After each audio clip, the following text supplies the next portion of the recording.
Orioles. I always have to mention that. Keeping us up late all week out on the West Coast. But the story this weekend for baseball was in the Bronx. And it wasn't about first place, and it wasn't about, Hall of Fame send-offs and all of that. It was more about salary dump and the future up in the Bronx. And, of course, it affects the Orioles. Pat O'Keefe covers all things New York sports as the sports director and news anchor at News 12 in the Bronx in Brooklyn. And you can follow his journey out on Twitter at Pat O'Keefe 12. He also covers a lot of basketball as well with the Knicks, but we're going to keep it to the Yankees for the most part. Pat, I guess every Yankee fan, even Orioles fans, wondered when was the end going to come, and it's almost like the Yankees squeezed a season out last year with Teixeira and A-Rod, squeezed one more playoff berth out that maybe they didn't expect, but this thing has been crashing all year, and I commend the Yankees, and I don't do that often, on blowing the thing up the way they have the last week or two.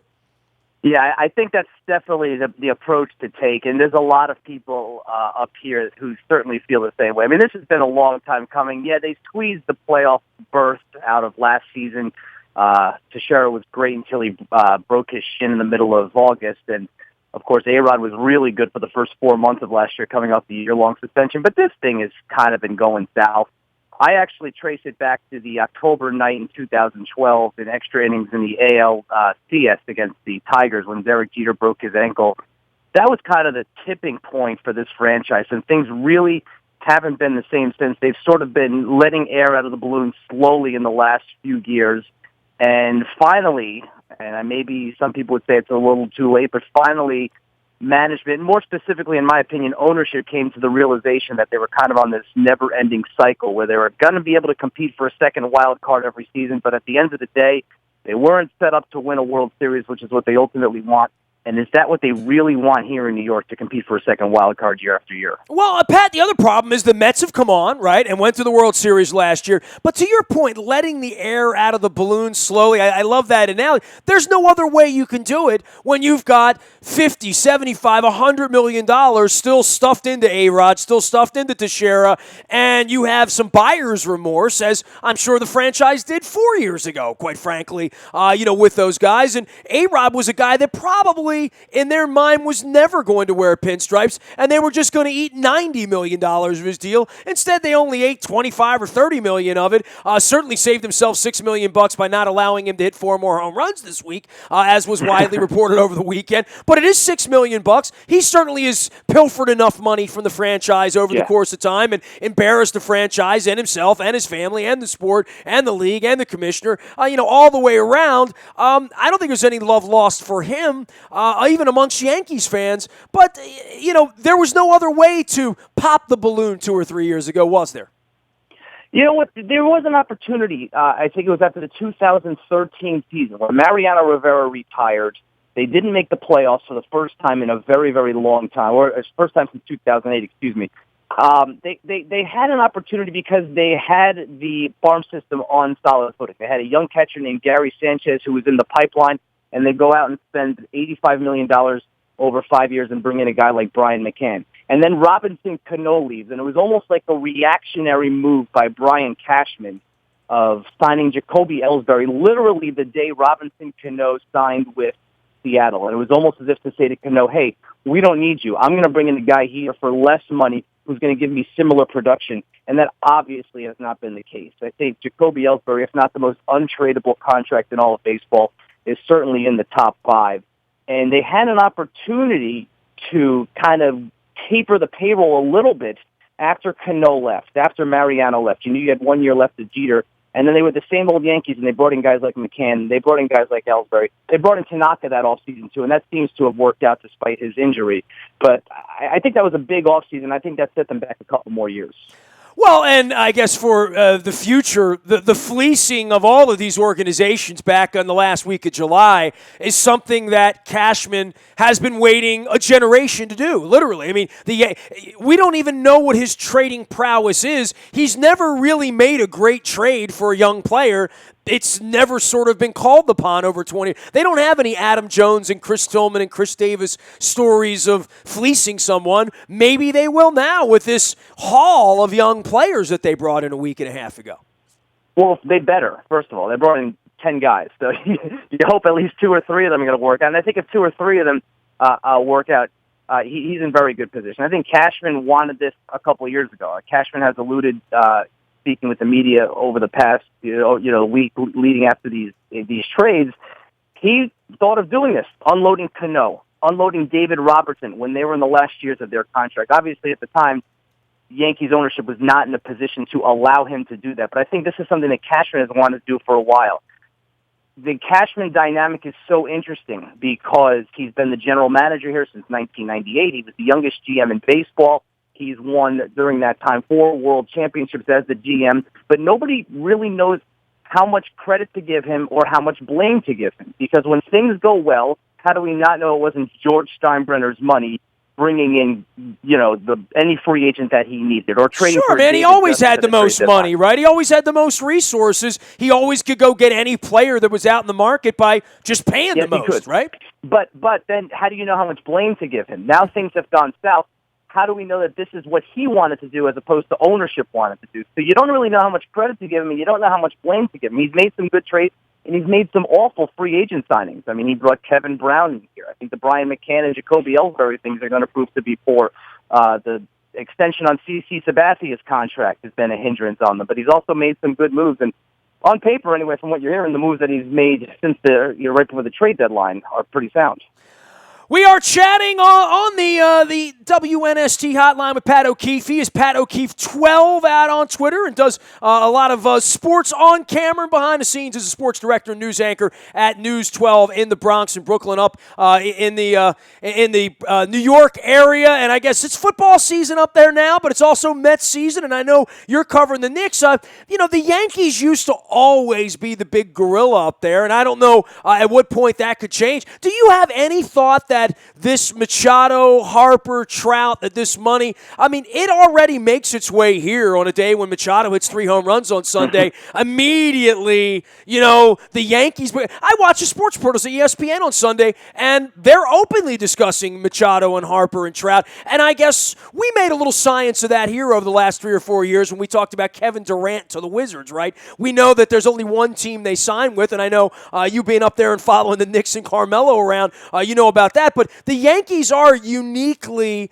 placed now to try to either grow some of these young guys and these first-rounders they traded for, but certainly there is a fear for Nationals, Orioles, Angels, pick anywhere. Whether it's Correa and the Astros or any other place where young players are born, this has been how the Yankees have done business for a generation. It's going to be interesting over the next, 36 months as to how many guys the Yankees can actually lure in with bucketfuls of money. It's going to be tenuous moments, obviously, down in your area for stars like Machado and Harper. But it's not as easy as it was 10 years ago, right? It's not even close to as easy. The gap is significantly closed. The luxury tax has changed a lot for the Yankees. It's not like it was in the 1990s when Roger Clemens became available and the Yankees went to get him. Mike Mussina became available and the Yankees went to get him. Alex Rodriguez had worn out his welcome in Texas, and the Yankees were the only ones who could afford to bring him in without having to ask him to restructure his contract like the Boston Red Sox did. It's not like that anymore, right? The gap is significantly closed between what the Orioles can spend on a player like Machado and what the Yankees can. Is that not right? That is right. And then the question becomes how much money Mr. Angelos is hiding from his television network that goes nowhere near the baseball team. But then when you pay Machado money and your payroll goes up and you start taking TV money, it gets shared with the other owners. And, that much to the detriment of the Yankees, one of the reasons they are where they are. Same thing with the Dodgers. When you start to overspend, you wind up in some way helping the Toronto Blue Jays or the Tampa Rays or the Orioles, who got a big sum of money from that pool of money that was the luxury tax money the Yankees were paying for all those years. Yeah, absolutely.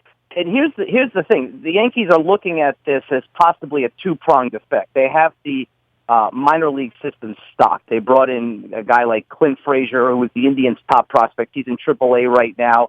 They brought in the Cubs' top prospect, shortstop Gleyber Torres, who's in high A ball in Tampa right now in the Yankee system.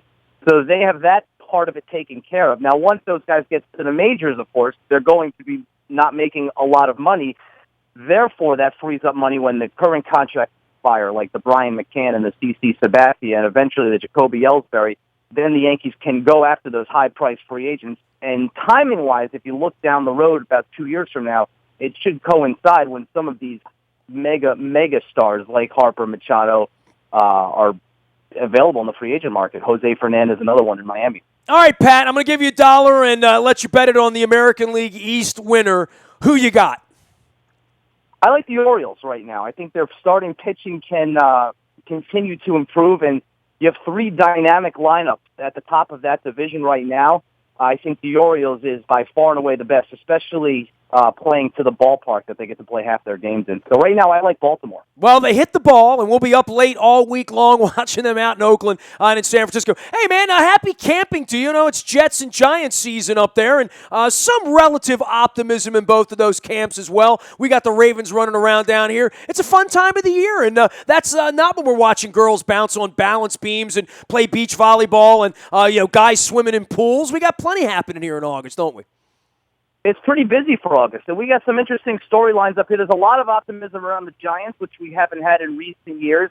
I think you can honestly say that unless injuries play a major factor in the Giants, they should probably be the favorites in what is not a terribly strong NFC East division this year. The Jets, I'm afraid they may have missed their great shot last year in that Week 17 debacle up in Buffalo. Everything broke right for the Jets last year. They got a career year out of Ryan Fitzpatrick. Brandon Marshall and Eric Decker were among the top wide receiver combos in all of the NFL, and they had, I think, the easiest schedule I've ever seen in all my years of following the NFL. That's obviously going to change now based on their second-place finish from a year ago. So the Jets are going to have a hard time. The biggest question mark with the Giants is the head coach. How does he handle things now that he's in charge of the whole operation? And we're waiting to see what Ben McAdoo is going to do with a much, much improved roster for the Giants. Yeah, I know the Jets were arm wrestling with Fitzpatrick over the last 6 months, but it's certainly better than having Geno Smith get punched in the face to start training camp, right? Yeah, and still almost make the about playoffs. I mean, they had a hell of a year last year because their starting quarterback got punched out. That's a story still unwritten, but I think the Jets are going to be okay. I think I think things have been stabilized there since Rex left. No question about it. And look, Todd Bowles is the complete opposite of Rex Ryan. And over the course of the season, he did a terrific job last year. I question, and you know what, you tend to put a lot of stock into the last thing you saw. Well, the last thing we saw, they were up against the Buffalo team that had little to play for in Week 17, was already out of playoff contention. All the Jets had to do was go up there and beat an inferior team, and they played probably their worst game of the season. And, you look at that all offseason, and that one sits with you until Week 1. All right, man. Well, the good news for me is I'm going to see Springsteen in the Meadowlands before any of this stuff happens. And, of course, we got 2 bus trips heading up there. We play the Jets and the Giants in back-to-back weeks on the road in the middle of October. We can only hope the Orioles are, playing the Indians or the Rangers or something by then. Pat, I'll definitely check back in with you, man. It was great having you on. I appreciate the visit. We'll send everybody out to Pat O'Keefe 12 to follow your journey out on Twitter, man. And I'll see you at the Springsteen concert as well. Thanks a lot. 25th, man. I'm there. I will get some Jersey Girl or some Sandy Asbury Park or something going on up there. Maybe the little kiddie's back. Pat O'Keefe, 12 is the way to find him out on Twitter. He's the sports director and news anchor at News 12 in the Bronx and in Brooklyn, as well as on the Knicks pregame in the NBA. We didn't even talk any NBA with him, but we'll have plenty of opportunity to do that. Lots of other things going on with pool diving and Orioles keeping us awake late out on the West Coast, and, of course, the Carolina Panthers coming in on Thursday night as well. Brian Billick joining us at Greenmount Station on Tuesday night for some crab cakes and some living classrooms and some bone marrow transplant conversation as well. So we got a busy week here at WNST. And, of course, anything you miss, you can find in the Bahia Toyota Audio Vault 24 hours a day from anywhere in the world on your mobile device. Just download the TuneIn Radio app. We come in crystal clear from even in the Bronx, all the boroughs. We come in up in New York at WNST.net. Our morning newspaper reaches your email inbox free of charge every morning at 7 a.m. It is powered up by Planet Fitness and PlanetFitness.com. And last but never least, breaking news happens first on the WNST Tech Service. That is powered up by Coons Ford of Security Boulevard. It is our best service. Luke's on the backfields. We'll be down at the stadium on Thursday and staying up late with the Orioles, tweeting away. You can always find me. I'm a very available individual. Nasty at WNST.net, LinkedIn, Facebook, Twitter, Snapchat, Instagram, Facebook Live, WNSTV on our YouTube channel. We are WNST.net, AM 1570, and WNST Taos in Baltimore, and we never stop talking Baltimore sports.